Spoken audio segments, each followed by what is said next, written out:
PV news people's voice ಚಾನಲ್ಗೆ ಸ್ವಾಗತ.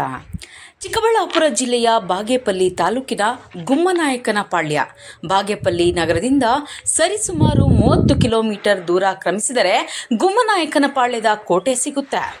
ಈ ಕೋಟೆಯು ಕ್ರಿಸ್ತಶಕ 1242ರಲ್ಲಿ ಕದ್ರಿಪತಿ ನಾಯಕನು ನೂತನ ರಾಜ್ಯ ಸ್ಥಾಪನೆಯನ್ನು ಮಾಡಿ ಗುಮ್ಮರೆಡ್ಡಿಯ ಸ್ಮರಣಾರ್ಥ ಗುಮ್ಮನಾಯಕನಪಾಳ್ಯ ಎಂಬುದಾಗಿ ನಾಮಕರಣ ಮಾಡಿದನು.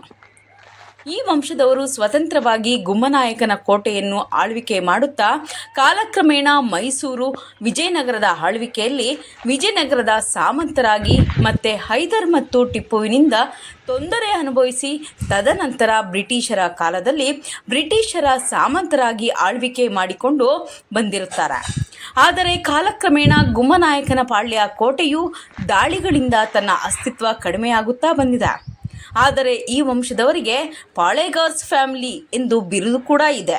ಎಂದರೆ ಇವರ ವೀರತ್ವ ಎಂತಹದು ಅಂತ ನಾವು ನೋಡಬಹುದು. ಹಾಗೂ ಕೋಟೆಯು ನೋಡಲು ಮನಮೋಹಕವಾಗಿದೆ. ಎಲ್ಲ ಸಾರ್ವಜನಿಕರಿಗೆ ನೋಡಲು ತುಂಬ ಇಷ್ಟವಾಗಬಹುದು ಅಂತಹ ಪ್ರಾಕೃತಿಕ ಸೌಂದರ್ಯವನ್ನು ಈ ಕೋಟೆ ಹೊಂದಿದೆ. ಇದರ ವರದಿ ನವೀನ್ ಗರುಡ.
ಚಿತ್ರದುರ್ಗ ಕೋಟೆ ಯಾವ ರೀತಿ ಪ್ರಸಿದ್ಧಿಯೋ ಅದೇ ರೀತಿ ನಮ್ಮ ಚಿಕ್ಕಬಳ್ಳಾಪುರ ಜಿಲ್ಲೆಯಲ್ಲಿ ಬಾಗೇಪಲ್ಲಿ ತಾಲೂಕಿನ ಗುಮ್ಮನಾಯಕನಲ್ಲಿ ಕೋಟೆ ಕೂಡ ಅದೇ ರೀತಿ ಪ್ರಸಿದ್ಧಿ.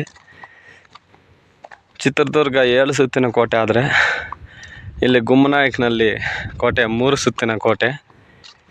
ಯಾವ ರೀತಿ ನಿರ್ಮಾಣ ಮಾಡಿದ್ದಾರೆ ಅಂತ ನೋಡಿ ಸ್ವಲ್ಪ. ಇದು ದೊಡ್ಡ ಬೆಟ್ಟದ ಮೇಲೆ ನಿರ್ಮಾಣ ಮಾಡಿರುವ ಕೋಟೆ.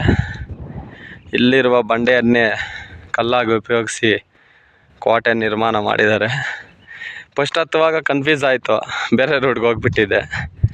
ರಸ್ತೆನೇ ಮೇಲೆ ಬರೋಕ್ಕೆ ರಸ್ತೆನೇ ಸಿಗಲಿಲ್ಲ.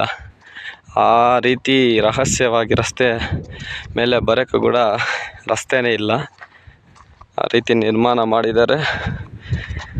ತುಂಬ ಸಂತೋಷ ಆಗುತ್ತೆ. ಪ್ರತಿಯೊಬ್ಬರು ಬನ್ನಿ ಗುಮ್ಮನಾಯಕನಲ್ಲಿ ಫೋರ್ಟ್ ನೋಡಿ, ತುಂಬ ವಿಶೇಷವಾಗಿದೆ.